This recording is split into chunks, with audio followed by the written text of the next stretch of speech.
Allah berjanji dalam surat Al-Ankabut ayat 5, Allah berjanji akan menyalakan cahaya makrifat hati jenengan untuk pertemuan itu.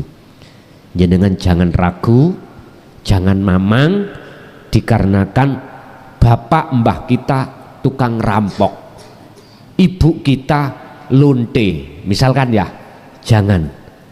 Assalamualaikum warahmatullahi wabarakatuh. Sifatnya niki pensohean saja Gus, pertanyaan kula mangke.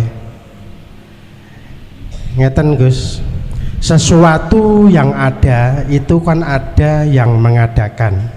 Contoh niki rokok. Rokok niku ada yang mengadakan, yaitu pabrik rokok.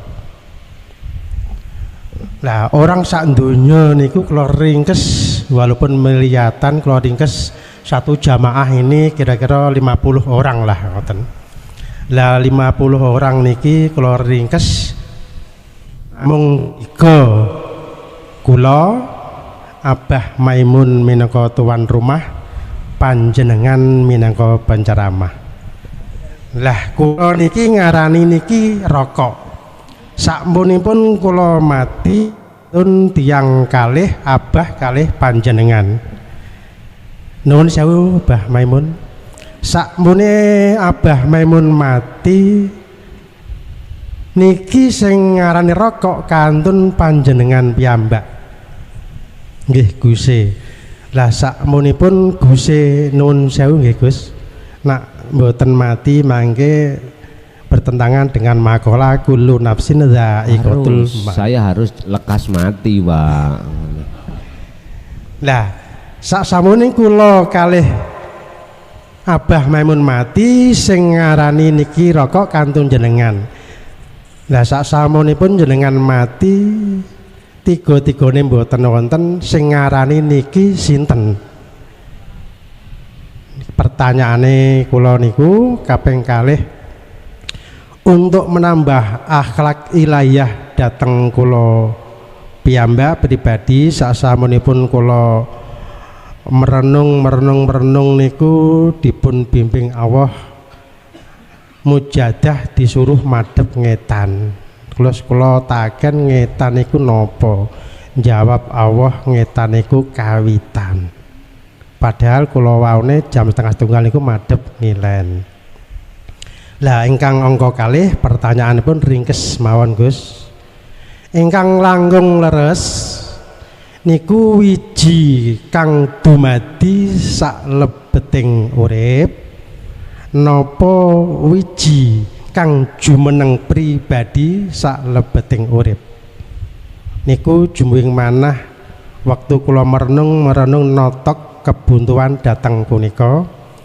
Terus kula niku nginting-nginting cara Jawa niku nginting-nginting kapan Selasa keempat yang akan datang. Saya mau tanya ke Guse, sebab Guse niki kula anggap ulama ingkang kagungan gelar Begawan Mintaraga.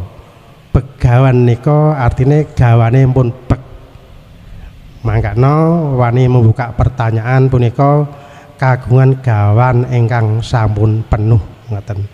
Nggih namung mekaten pertanyaan saking kala.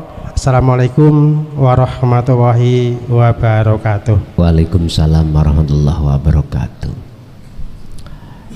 Sinten sing mastani rokok kalau ketiganya sudah tidak ada? Bon, niki wonten salah kaprah Pak di tengah-tengah umat manusia. Artinya apa? Dia berani menyebut tapi belum tahu siapa yang disebut. Mestinya oke, di meja ini adanya HP dengan kacamata. Oke, gak mungkin saya akan menyebut selain dua ini. Karena selain dua ini belum ada. Saya menyebut kacamata karena saya tahu wujudnya kacamata. Gak mungkin saya akan di sini menyebut spidol, nggak ada. Di meja loh Pak ya, di meja. Kita umat manusia menyebut nama Tuhan, tapi belum tahu wujudnya. Nah, itu namanya salah kaprah. Ini miturut kacamata hakikat loh ya, bukan kacamata syariat. Mestinya kita menyebut sesuatu, kita harus sudah tahu wujudnya sesuatu. Mestinya gitu. Tapi miturut kacamata syariat sudah benar. Ibu sebelum membuat kue lumpur, dalam hati ibu sudah ada keinginan mewujudkan kue lumpur, sehingga ibu mesti nyebutnya itu dalam hati, sebab keinginan itu sesuatu yang masih ada di dalam. Ibu menyebut kue lumpur kalau sudah wujud kue lumpur. Akhirnya ditanya kali anaknya, belum wujud, Bu bikin apa? Udah ibu ngomong syariat lo ya, mau membikin kue lumpur. Loh gak popo, monggo ibu, gak apa-apa. Kita orang syariat gak apa-apa menyebut Allah walaupun kita itu belum tahu wujudnya Allah. Mengapa nggak apa-apa? Karena kelas kita. Tapi kalau kelasnya ahli hakikat, awwaluddin harus ma'rifatullah dulu. Loh, beda pandangan tak ya? Beda pandangan. Dari pertanyaan masalah rokok itu, kalau tiga-tiganya sudah tidak ada, siapa yang menyebut? Nah, ngeten pertanyaan tadi. Ngeten Pak. Kalau selain Allah itu sudah tidak ada, terus yang menyebut Allah itu siapa? Pun sampai buka surah Al-Anbiya ayat 25. Surat Al-Anbiya ayat 25. Rasulullah itu diperintahkan Allah untuk mengajarkan tentang ajaran siapa yang menyebut rokok nanti kalau semuanya tidak ada. Wa ma arsalna min qablika mir rasulin illa nuhi ilaihi annahu la ilaha illa ana fa'budun. Muhammad dalam Gusti, aku tidak pernah mengutus utusan sebelummu termasuk dirimu, kecuali wajib untuk membuka, memahamkan, mengajarkan, menyampaikan wahyu intiku. Apa isine wahyu inti? Tidak ada Tuhan yang wajib disembah kecuali aku.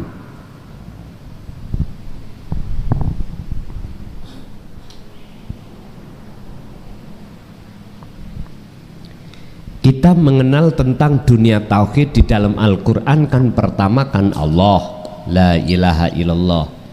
Kedua huwa, la ilaha illa huwa tariqai. Hakikate la ilaha illa anta. Makrifate la ilaha illa ana. Mentok sudah.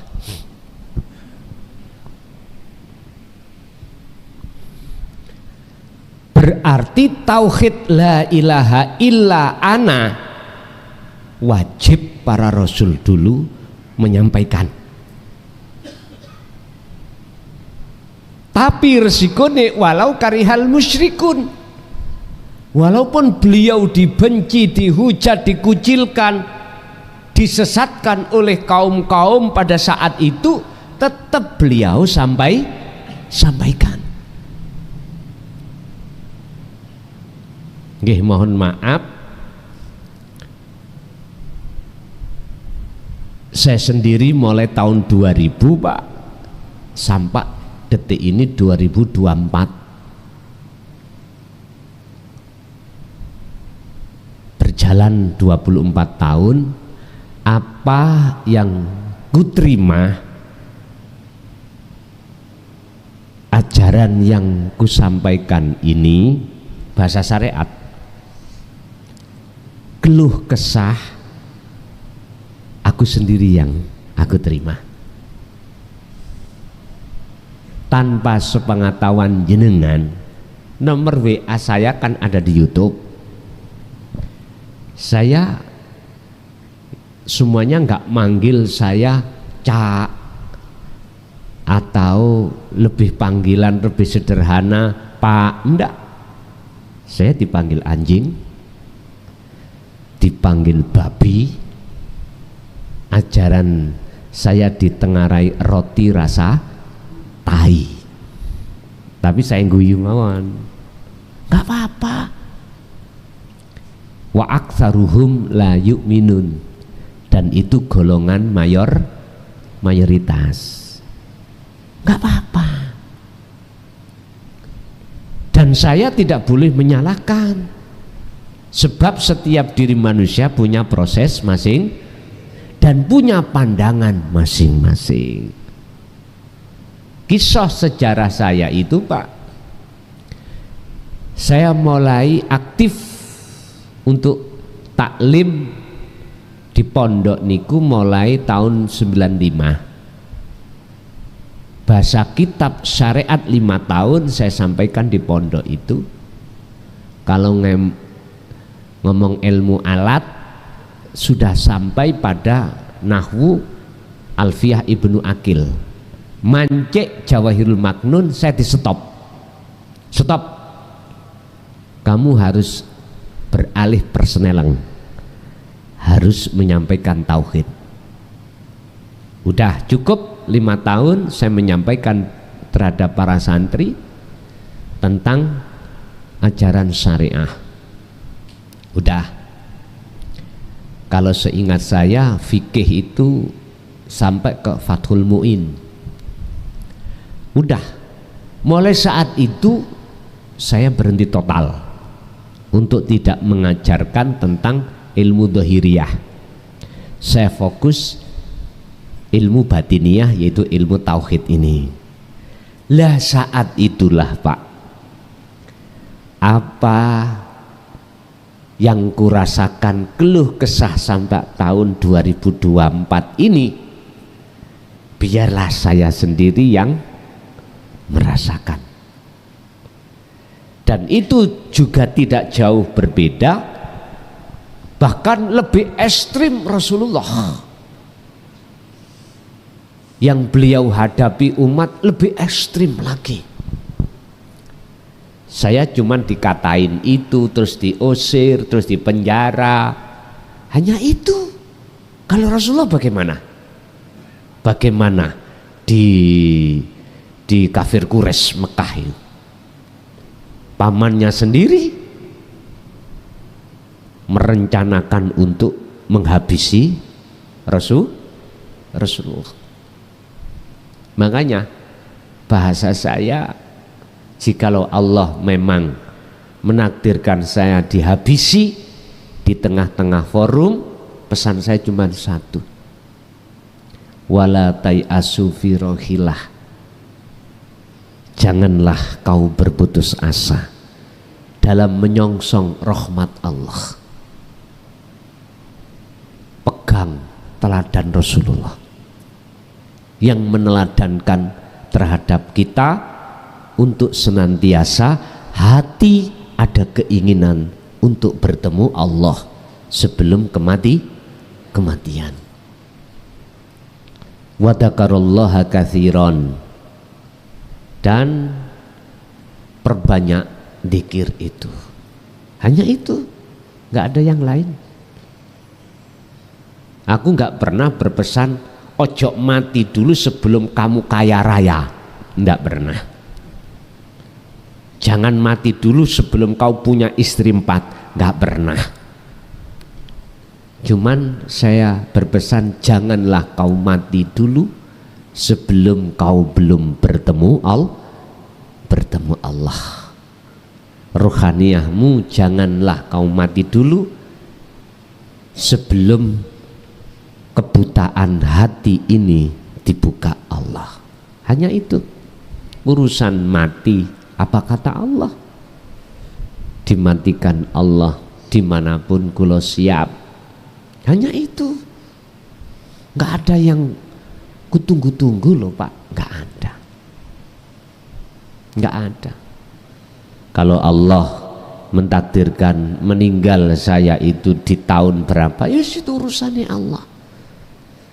Justru aku sudah bebas untuk tidak menyampaikan lagi, dan aku yakin pesan saya cuma itu aja. Janganlah kau berputus asa, kecil hati ketika di dunia ini untuk bertemu Allah, jangan. Walaupun kita itu nggak ada nasab yang bagus lah, kita pun bukan termasuk duriyah Rasul, jangan berkecil hati. Sebab di dalam Al-Quran pertemuan terhadap Allah atau cahaya yang dinyalakan oleh Allah dalam hati, nggak pernah Allah mengkaitkan dengan duriyah atau nasab yang bagus, enggak. Allah hanya mengatakan mayyasha, menghendaki bagi hamba yang dikehendaki. Siapa mereka? Jenengan semuanya. Yastami'unal qaula fayattabi'una ahsanahu. Dialah mereka yang sudah mendengarkan apa yang pernah diajarkan Rasulullah, pernah diteladankan Rasulullah. Fayattabi'una ahsanahu, lalu dia beriman dan melaksanakan imannya itu.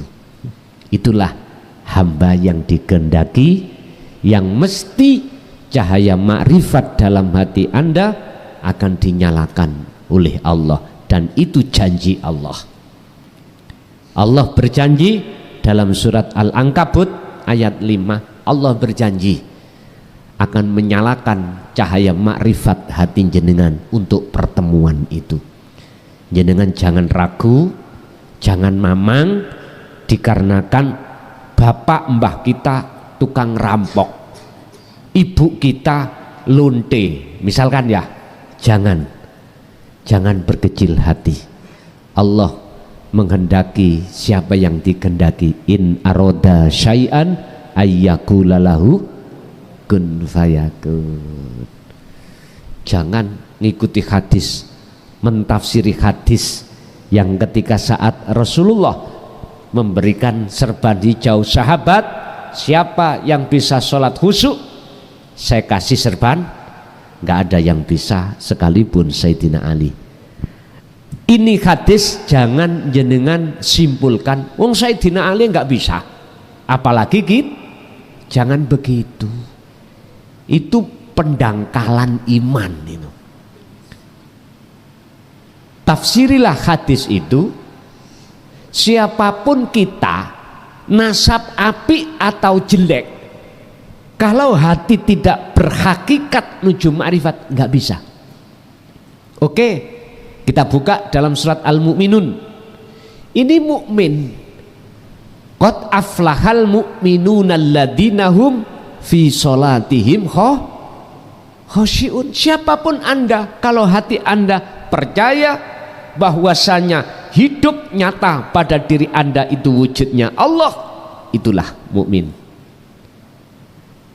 Sungguh bahagia, sungguh beruntung, sungguh damai bagi orang-orang mukmin yang ketika sholatnya itu bisa bertemu Allah. Itu disebut khasyi'un. Kalau dalam Al-Quran khasyi'un, khusyuk. Jadi yang menamai rokok itu adalah dirinya sendiri. Ya urip iku mau. Wong telu kan sudah nggak ada. Terus siapa yang menamai? Dirinya sendiri. Inilah jawaban mengapa saya katakan miturut kacamata hakikat, ketika kita menyebut wajib sudah tahu wujudnya yang disebut. Orang yang sudah makrifatlah yang boleh menyebut. Karena yang menyebut itu orang makrifat, maka orangnya sudah tidak ada. Mohon maaf, semua tidak ada. Berarti yang berhak menyebut itu adalah yang wujud itu sendiri. Berarti Allah Subhanahu wa ta'ala. Ini nomor satu. Nomor dua, apa tadi Pak? Lali. Ngadep timur.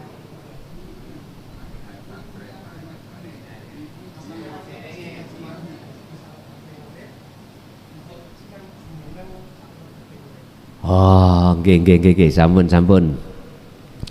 Itu bagi ahli syuhud antarane wiji kang dumadi sak lebete urip dengan apa Mang? Wiji kang jumeneng sak lebete urip. Sebetulnya walaupun iku lak sama iku Mang. Pertama wiji kang dumadi sak lebete urip dengan wiji kang jumeneng sak lebete urip. Sebetulnya itu sama Pak. Jikalau sudah di ahad nggak ada bedanya, cuman iku bahasanya aja. Tapi kalau kita sikapi dari sisi proses solo, itu ada Nur Muhammad, ada Muhammad. Apa Nur Muhammad? Wiji kang dumadi sak lebete urip. Apa? Roh. Mana? Hidup yang ada di dalam nutfah. Sel yang ada di dalam nutfah, itulah Nur Muhammad.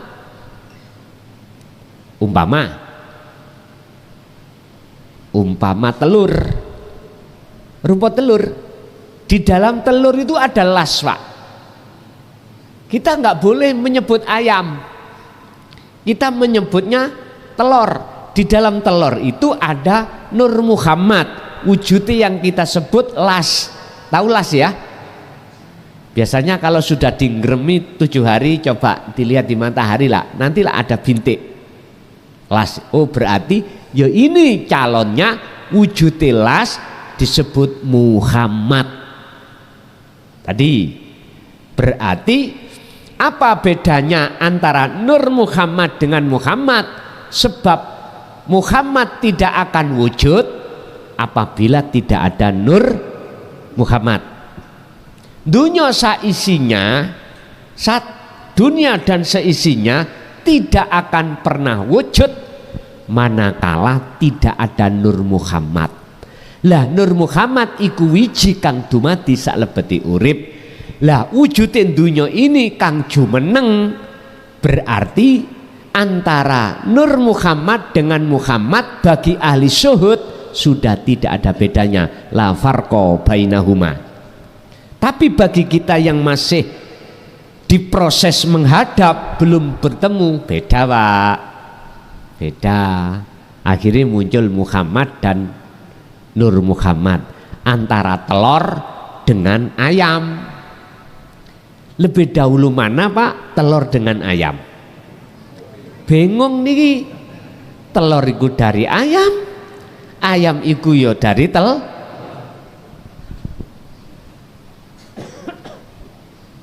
ngeten.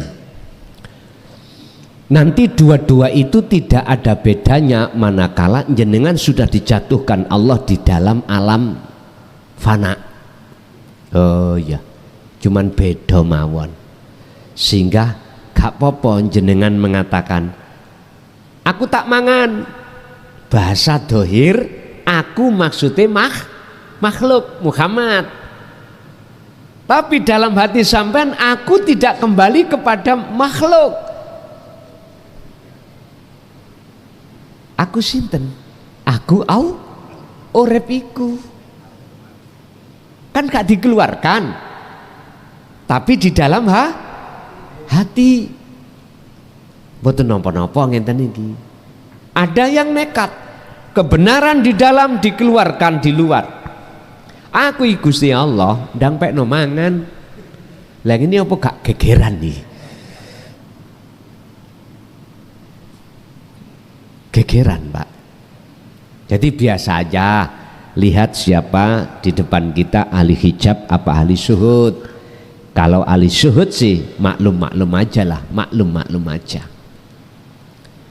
Wiji kang dumadi atau kang jumeneng, ini Anda tidak akan membedakan antara wujud dohir nyatane Allah dengan wujud batin nyatane Allah. Jenengan tidak akan membedakan antara setrum dengan cahaya ini.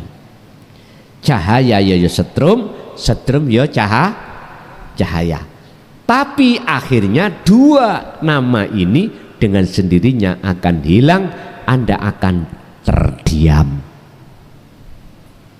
Udah meneng bon. Terus ditimbali, dipanggil bahasan, akhirnya dibahas, muncullah ilmu. Akhirnya nyebut lagi oh cahaya, nyebut lagi oh setrum, nyebut lagi, nyebut karena ilmu yang maksudnya supaya paham. Sebab orang sampai ke fana itu harus mengerti, faham, ilmu untuk menuju ke situ. Kalau nggak ngerti, nggih nyun sewu, laksana kita sholat. Apa ilmunya sholat? Harus tahu syarat sahnya sholat, rukun sahnya harus dipenuhi. Ini bahas masalah sholat secara syariat atau lagu syariat. Lah syariat adalah ilmu, nama sholat adalah wasilah atau jalan atau thariqah, tujuannya untuk bertemu Allah, munajat. Artinya tujuan itu hakikatnya kalau sudah ketemu berarti makrifat khusyuk sholate pun lengkap, syariat thariqat hakikat makrifat. Gampang asline, cuman oleh angel dingel-ngel dewe. Kita oleh ngengel-ngengel mengapa tidak mau menerima tentang wahyu la ilaha illa anta hakikat, la ilaha illa ana ma'rifat, itu karena dingel-ngeli nafsu lewat ilmu yang sudah kita pahami terkait ilmu dohir. Akhirnya jatuhnya kita ngaku-ngaku berilmu. Wes. Terus yang ketiga nama tadi sampun dua aja. Injih. Oke, monggo lanjut. Assalamualaikum warahmatullahi wabarakatuh. Langsung pada pertanyaannya Gus, cara mengingat Allah di dalam sholat itu bagaimana Gus? Cara mengingat Allah itu di dalam sholat bagaimana? Kita harus mau tidak mau harus sampai paham dan mengamalkan tauhid la ilaha illa ana. Jawabannya itu ada di surah Toha ayat 14 sebagai panduan. Innani sak temeni ingsun, sesungguhnya saya, ana ya saya, iku Allahu Allah. Artinya Pak, sebelum jenengan iki takbiratul ihram, lepaslah rasa keakuan kita sebagai makhluk yang wujud. Lepaslah keakuan kita sebagai makhluk yang bisa berdiri, bisa takbir, bisa membaca rukunya sholat, lepas. Inilah maksudnya innani anallah, la ilaha illa ana, tidak ada Tuhan yang wajib disembah kecuali aku. Artinya tetap nanti kalau kita itu sudah melepaskan keakuan diri kita yang sholat, maka akan muncul dengan kuat dalam hati jenengan yang bisa melakukan semua adalah akunya Allah. Fa'budni, sembahlah aku. Sami jenengan disuruh untuk terus memegang dzikir ini tadi, dzikir yang memfanakan keakuan Anda, lalu muncul keakuan Allah. Wa aqimis sholah, dan tegakkanlah sholat itu semata-mata lidzikri, untuk mengingat aku. Aku bukan Allah. Berarti nama sudah tidak ada, sifat sudah tidak ada, dat pun, dat yang bukan mausuf itu tidak ada, tinggal bahasanya aku. Udah. Lah terus untuk bisa fokus di situ bagaimana? Gini Pak, yang memfanakan jenengan keakuan kita sebagai makhluk yang melakukan iku ya urip ning awak sampean. Yang memfokuskan sampak salam ya urip kuwi. Terus sampak jenengan dilalaikan, dilupakan perkara selain Allah karena sudah ada di fana dan juga sudah tidak wujud selain Allah, itu ya Allah sendiri.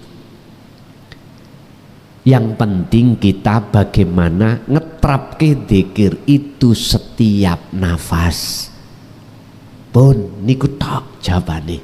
Makanya Allah katakan, ya ayyuhalladzina amanu, wahai orang-orang yang beriman, udguru, ingatlah kau Allah ing Gusti Allah, dzikron kelawan ingat sejatine ingat, katsiron yang banyak. Fasabbihuhu, bila mana dalam hatimu masih ada selain Allah, bersihkanlah bukrata wa asila, baik siang maupun malam. Nek tondo-tondo khusyuk gampang, ati sampen iku dilalekno Allah perkara sakliyane urip. Bojo yo gak muncul, anak ya gak muncul, apapun gak muncul. Pertanyaan berikutnya, apakah bisa mulai takbir sampai salam? Ya melihat kita di posisi mana. Diletakkan Allah musyahadatul fana, ya gak bisa Pak. Duhur paribasane umpama mungkin 2 rakaat khusyuk, 2 rakaat yang muncul bokong semok. Ngoten. Beda dengan musyahadatul kamil. Lain lagi, ibarat duhur mungkin sak rakaat yang kelihatan bokong semok, yang 3 rakaat itu wujude Allah. Lagi ditambah musyahadatul baqa. Oh, kalau ini nggak bisa, kita nggak usah bicara. 24 jam ya Pak. Ya lihat aja. Yang penting kita bagaimana? Faqadistamsaka bil urwatil wuthqa. Pegang teguh tali Allah. Mana tali Allah? Zikir tersebut. Lam fisamalaha. Jangan kau lepas.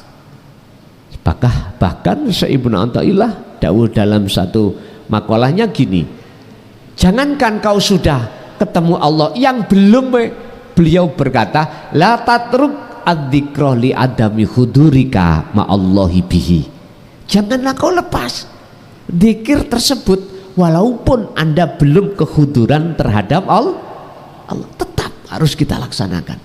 Ibarat orang belajar sepeda pancal, belum bisa Pak, jatuh lagi mulai kita naiki jatuh, naiki jatuh. Begitu itu jangan kau tinggalkan sepeda itu, terus pakai. Sebab dengan gigihnya sampean ini tidak ada putus asa walaupun sakitnya jatuh, dipastikan Anda pasti akan bisa lama kelamaan. Jadi datangnya khusyuk itu tidak bim salah bim. Datangnya itu saya ja'alullahu ba'da usri yusra, soro dulu. Maka di kajian Nabi diilingna Allah, Muhammad wadhkur isma rabbik bukrata wa asila, siang maupun malam udahlah berzikirlah kau terus. Niku Rasulullah. Nah sekarang dikembalikan kita yang mestinya harus itu. Sebab ayat ini tidak hanya untuk Kanjeng Nabi, tapi ayat ini dalam Al-Quran ya untuk kita sebagai umat Kanjeng. Lho ngaten lho niku. Gak mungkin iku dikorupsi Rasulullah dhewe kanggo dhewe. Ndak. Ngaten lho. Nggih, jados bah kita harus terus memegang dzikir tadi. Dzikir yang tidak ngucap tadi loh, sirul asrar, merasa meyakini segala hal apapun yang ada pada diri kita itu bukan kita, baik wujudnya, baik yang berkehendak, baik yang apapun. Pertanyaannya, apa nanti gak mudah ngeblank, gak mudah gendeng? Tak jawab iya. Dan itulah nikmatnya ada di situ.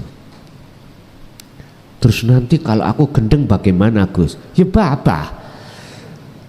Nah, memang gendeng itu adalah proses kita, cuman gendeng nang Allah Pak, bukan gendeng sing tak maksud seperti jadabnya majedubun boten, karena kita memakai sistem wasilun.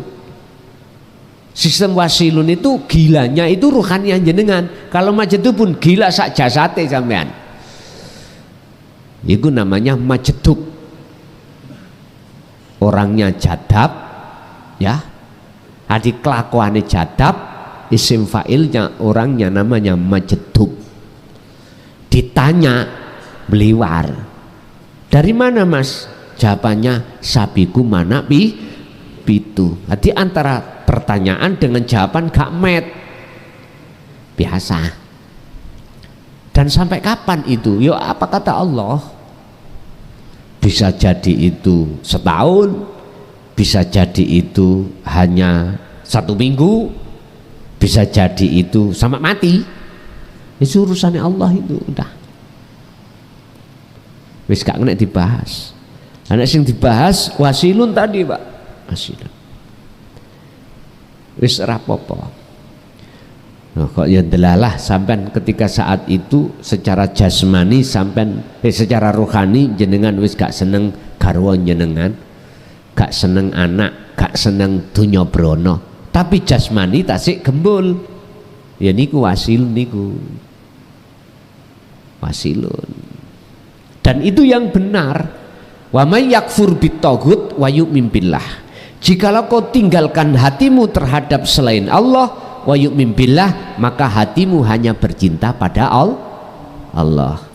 Dan itulah yang di dalam surat Yunus 6263 disebut ala inna auliya Allah. Itulah kekasih Allah. Kalau di dalam surat Ali Imran bukan aulia menyebutnya apa? Habib. Yuhibbukumullah. Tapi keduanya artinya sama, kekasih Allah. Kul in kuntum tuhibbunallaha fattabi'uni yuhibbukumullah. Jikalau hambaku ingin mencintai aku dengan benar, suruh ngikuti kamu. Benar Allah. Akhirnya Rasulullah dawuh, ikuti aku. Bagaimana cara mencintai Allah dengan benar? Jikalau kau betul-betul mencintai, mengikuti apa yang telah kulakukan, yuhibbukumullah, Allah akan menjadikan kau sebagai kekasih. Jadi Habib niku artinya kekasih Allah, bukan nasab dari Rasul. Niki salah kaprah. Salah kaprah. Ada yang mengatakan nasabi atau duriyah Rasulullah itu diceluk Habib. Salah, Pak. Miturut surat Ali Imran ayat 31, yang disebut Habib kekasih Allah itu adalah orang-orang yang betul-betul hatinya mengikuti perilaku kanjeng Nabi. Satu. Nomor dua, orang-orang berhubung mengikuti apa yang telah diteladankan kanjeng Nabi, dia sudah sampai pada puncak makrifat, itulah disebut Habib. Habib niku titel yang Allah berikan kepada hambanya, terlepas nasab Rasulullah atau tidak dibahas. Semua kita bisa untuk mencapai derajat yang di situ, tapi syaratnya fattabi'uni, kata Rasulullah, ikuti apa yang telah dilakukan kanjeng Nabi. Nggih. Lanjut.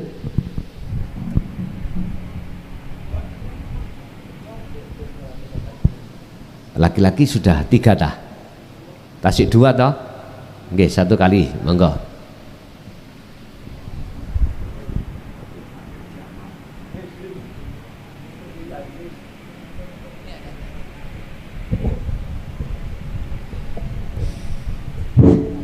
Assalamualaikum warahmatullahi wabarakatuh.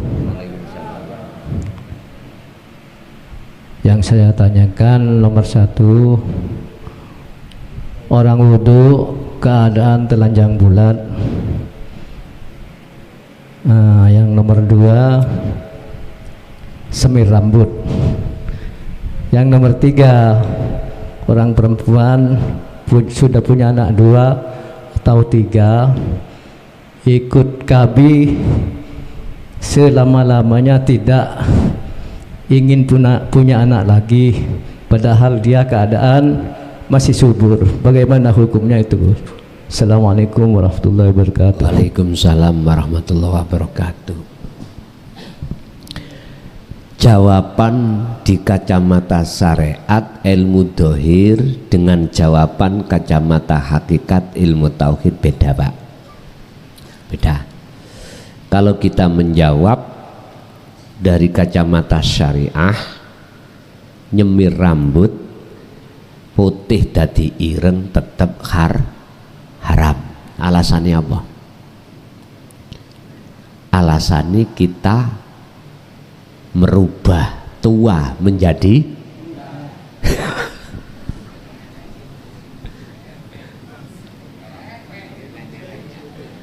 iki pandangan kita dangkal. Dalam syariat itu pandangan akal dangkal. Terus yang nomor 2 apa tadi?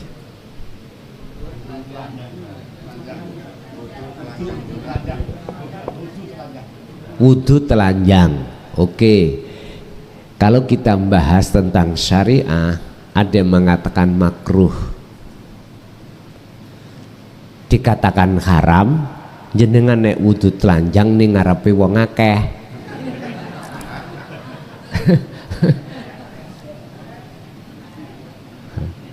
Kalau di kamar sendiri itu makruh syariat lo ya.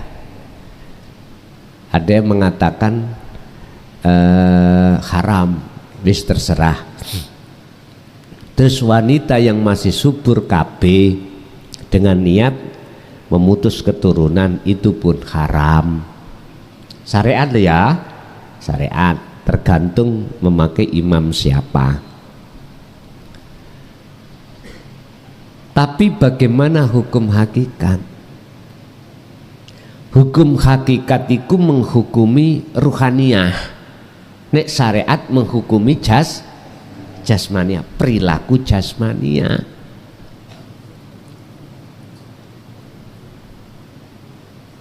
Kalau hukum hakikat, jikalau Anda betul-betul sudah duduk di ahad loh ya,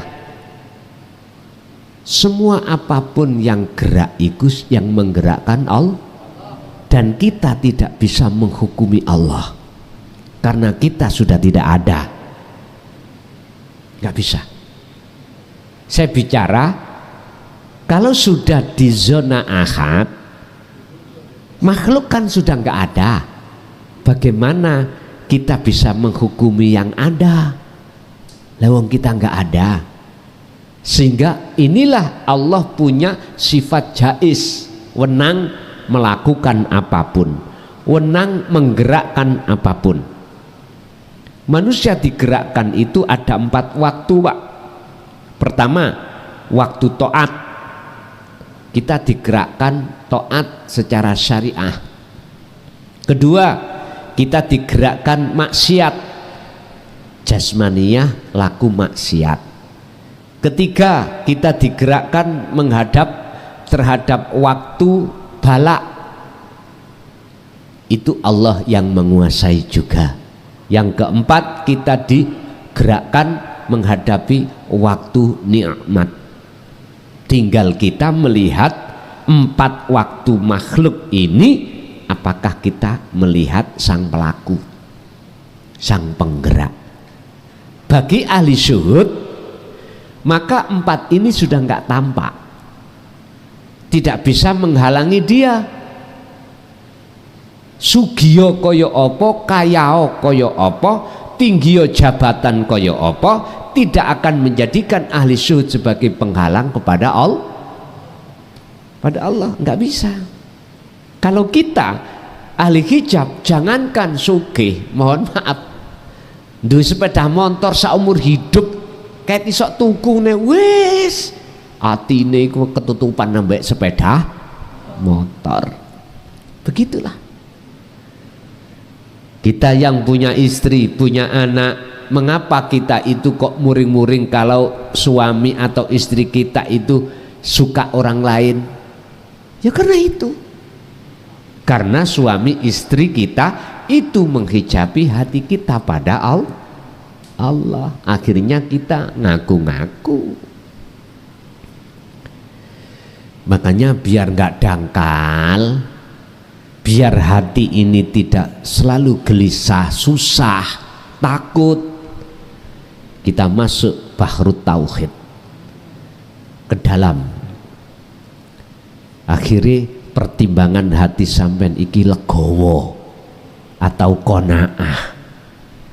Kesimpulannya, dihadapkan berbagai macam persoalan apapun, hati sampean ngomong ngeten, iya lah wong aku iki wayang, sipate wayang ya ora iso gerak, sing gerakno sing duwe gerak ya dalang, sing ngomong ya dalang, sak piturute. Oh loh, disitulah Pak, awal kita akan membangun rohaniyah kita. Wabtagi fima ataka Allah darul akhirah. Udah mulai terbangun hati kita. Disitulah kita mulai hati kita terasa maknyes gitu. Udah, sampai kapanpun kita manusia tidak akan pernah bisa mengalahkan hawa nafsu. Yang bisa mengalahkan hawa nafsu cuman Allah. Jadi Pak, kalau dihukumi coro hakikat beda. Kalau sudah di ahad, ya wis terserah Allah. Sebab keinginan arepe nyemir rambut, ikut dalam hatinya hamba sudah nggak punya. Artinya wis gak dirampas sifat irodah, itu irodai, tapi ditetapkan irodahnya Allah. Kalau seperti ini, bahasa hukum hakikat tidak apa-apa. Ing mungguh hati seseorang yang seperti ini, sehingga di dalam syariat siapapun tadi tidak boleh wudu dengan telanjang, tidak boleh dia itu nyemir rambut, tidak boleh membunuh keturunan kecuali wong gendeng, orang gila, bigori aklin. Hukum syariat tidak bisa menghukum karena dia bigori aklin, gendeng. Jangankan gitu, sholat aja tidak wajib wong gendeng ya Pak. Tapi nek wis gendenge ilang alias waras baru wajib lagi. Paham ini maksud kula? Nah, berarti jenengan kali kula tatkala difanakan Allah hati ini berarti kita itu orang gendeng. Ya sudah.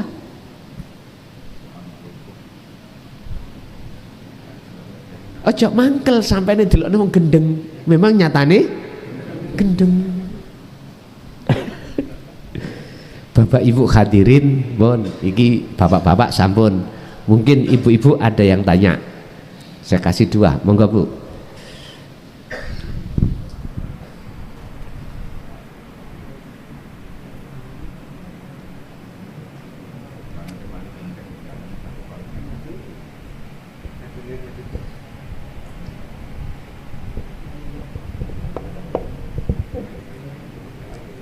Assalamualaikum warahmatullahi wabarakatuh. Waalaikumsalam.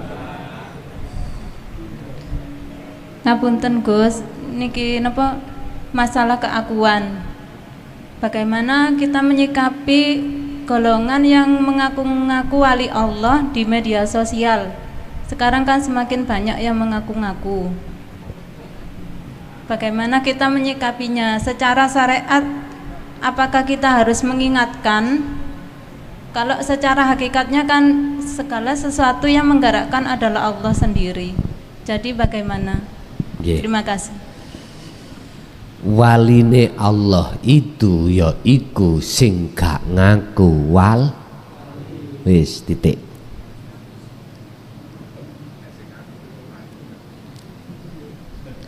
Orang makrifat itu adalah orang yang kefanaan orangnya. Bila mana ada orang yang ngaku-ngaku wali, ngapunten ya, estu ngapunten, nggak masuk akidah tentang tauhid, nggak masuk.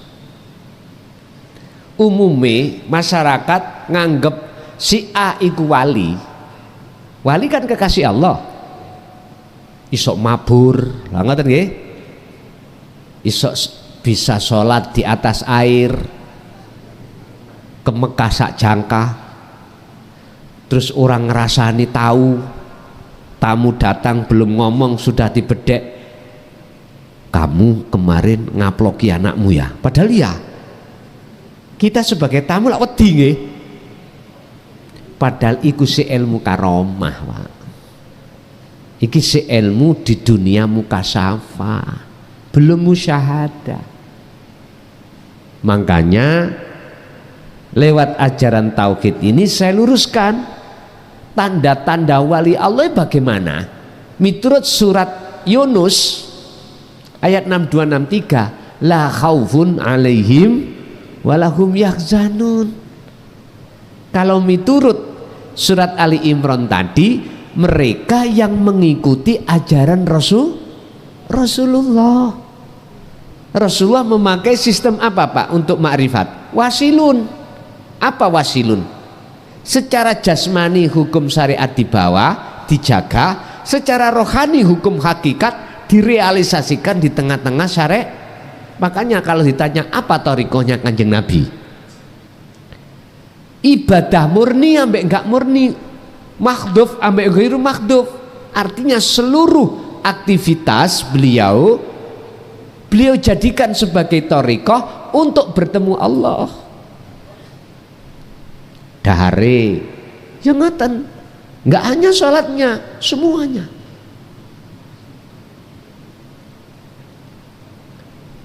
Tapi jangan diartikan saya membatalkan thariqah sing mutabaroh iki, mboten lho nggih. Mbok diartikan ngoten. Kan bertanya bagaimana thariqah Kanjeng Nabi? Kan belum muncul thariqah mutabaroh A sampai Z iki pada saat itu. Thariqah itu apa? Wasilah, jalan untuk ketemu Allah. Dalam surat Maidah ayat berapa kemarin kita bahas di itu? Apa kuncinya wasilah? Kuncinya thariqah untuk bisa bertemu Allah bagaimana? Diterangkan Al-Maidah ayat berapa, Pak? Kemarin itu. Supaya kula.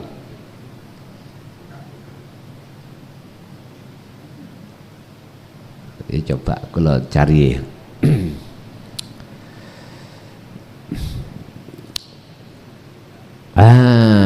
Al-Maidah ayat 35. Ya ayyuhalladzina amanu taqullaha wabtaghu ilaihi. Carilah kunci ilaihi untuk mendekat bertemu Allah, al-wasilata ing jalan. Apa kuncinya thariqah itu untuk bisa bertemu Allah? Ini mohon maaf, mulai sejak zaman tabi'ina solihin sampai 2014 kemarin, ulama sedunia nggak berani yang menyampaikan, karena resikonya dipenggal hulunya, lehernya. Iya, apa itu? Ternyata adalah sirul asror. Wis titik. Apabila disampaikan itu nanti dengan bahasa kinayah, bahasa Jawa, kuwi kudu meditasi untuk mencapai kesempurnaan kesadaran mutlak kalau dirimu tidak ada. Padahal itulah maksudnya Sidratul Muntaha itu di situ. Mana yang mau menjelaskan? Nggak mau. Sebab nek dihitung antara dilokno orang, dibenci ambek dipujo, akeh dibencine. Wis gak apa-apa. Jangankan sak Indonesia, sak donya kula dibenci kula tambah seneng. Gak dikongkon ngaji tambah seneng. Nek gak percaya ayo sampean WA. Son Selasa depan pray ya di Semampir. Alhamdulillah Pak kula. Lho nggih jujur mawon. Makanya kemarin mohon maaf ditambah asri niku kula tambah seneng ngoten niku. Karena miskomunikasi. Nggih mohon maaf, pengurus minta maaf kula wakili terhadap jamaah jikalau jenengan kecelik. Niku Selasa kemarin itu Selasa yang ketiga, bukan kedua. Lah berhubung pengurus tambah asri iku titenane kalau habis tambah wedi lalu tambah asri, tambah wedi iku Senin ketiga, tambah asri Selasa ketiga. Akhirnya kula ndugi sepi. Nggih pun ayo jagongan ae. 10 menit jagongan ya wis. Ngoten niku kula tambah saweneng. Prai lho tambah saweneng. Estu. Ayo nek gak percaya pengurus tenggene Semampir Kang atau Son bulan depan libur ya. Sadurunge sesuk tak omongi sakniki kula tak aturno matur suwun. Lho nggih. Jadi inilah kunci di dalam thariqah itu untuk bisa mencapai kewusulan di sini. Artinya diletak tauhid la ilaha illa anta. Supaya bisa ke ana prosesnya di anta dulu. Kalau di anta itu masih ada dua, anta jenengan Allah, ana ingsun makhluk. Kalau ini sudah dilakukan terus sampailah ana, anta sudah tidak ada, ana makhluk sudah nggak ada, anta Allah sudah nggak ada, ana makhluk sudah nggak ada. Kari ana apa? Yo ana. Nek boleh saya katakan yo tinggal aku Allah, wis ngoten tok. Semuanya sudah nggak ada. La ibsarun wa mubsarun wa basarun ada di situ. Yang melihat sudah nggak ada, yang dilihat juga nggak ada. Mata untuk dilihat, mata untuk melihat itu juga nggak ada. Fana semuanya. Terus nama apa? Nggak bisa menamakan. Ya diem. Umpama boleh saya katakan yang menyebut ya yang disebut. Yang menyebut rokok, yang disebut itu sama. Jadi bagaimana kita mensikapi ketika saat di medsos ngaku-ngaku wali? Ya udah abaikan saja. Sebab cirine wali iku gak ngaku-ngaku wali. Nek Anda ingin tahu itu wali, mudah. Boleh ini dikembangkan.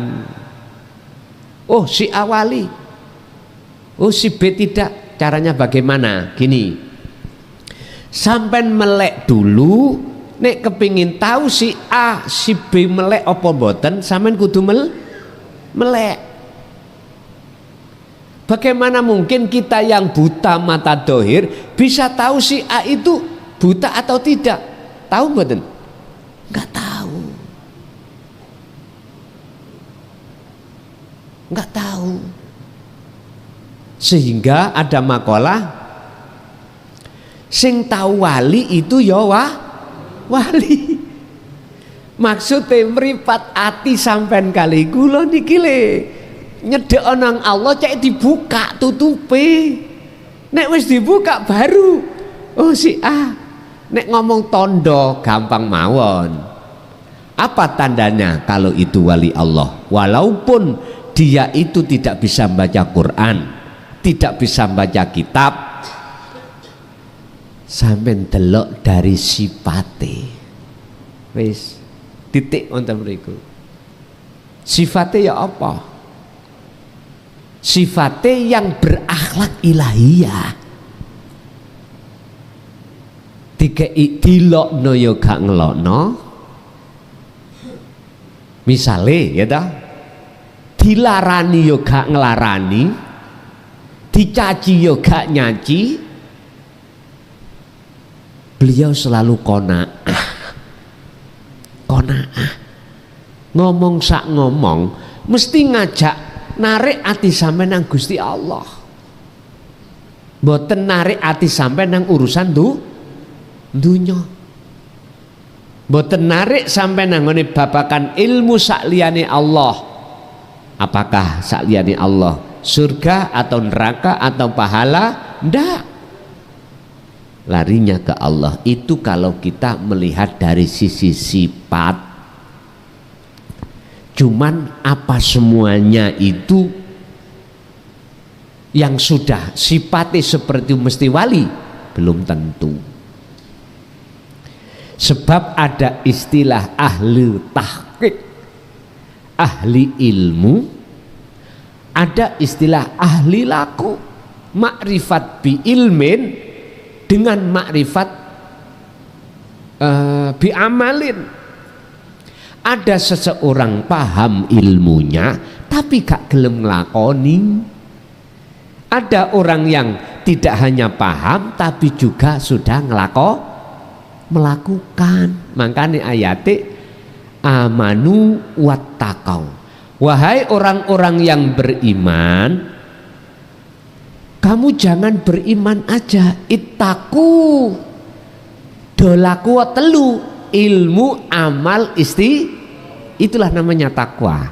Allah ing Gusti Allah wabtahu, dan carilah kamu sekalian ilaihi, kunci untuk mendekat takarub dan bertemu Allah, al wasilata, lewat jalan mana terserah, torikondi mana terserah, sholat, zakat, puasa, haji, kerja, baca Quran, jenengan makan, minum, itu wasilah semuanya.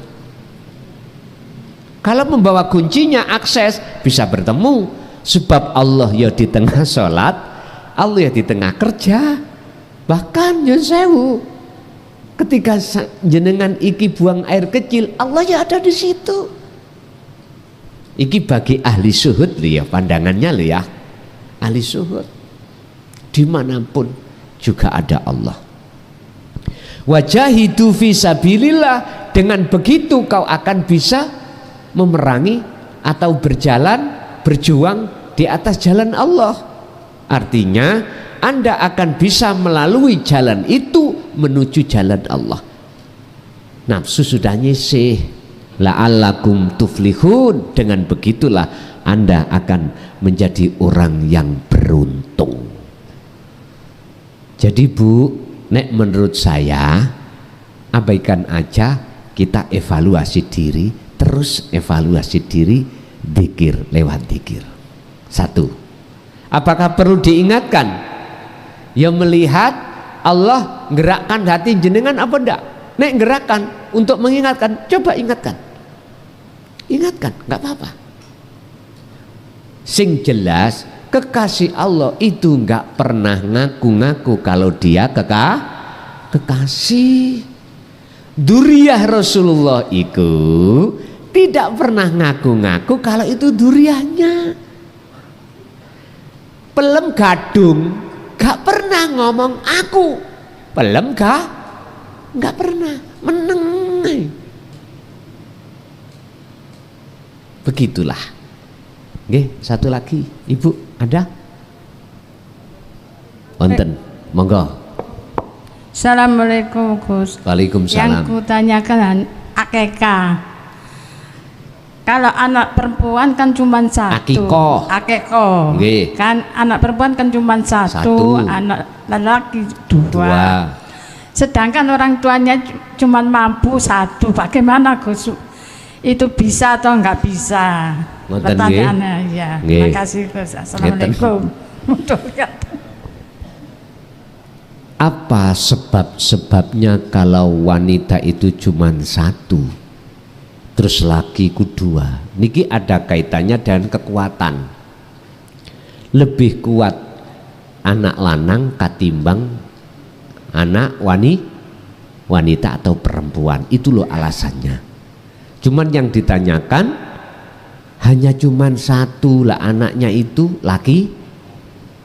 Terus pundi wis hukum syariat nek ngomong akikah, sampean tunggu dulu, jangan diakikoi dulu.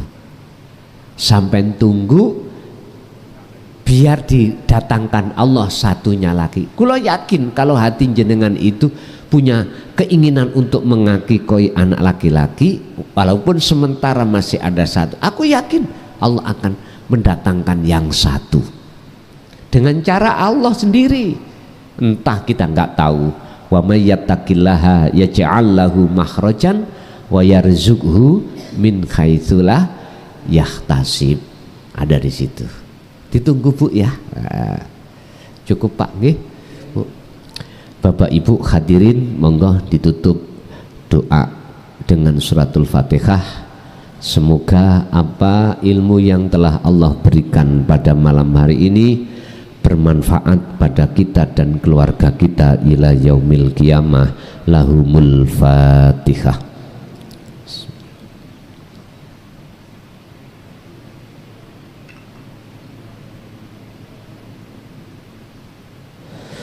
Akhirul kalam. Assalamualaikum warahmatullahi wabarakatuh.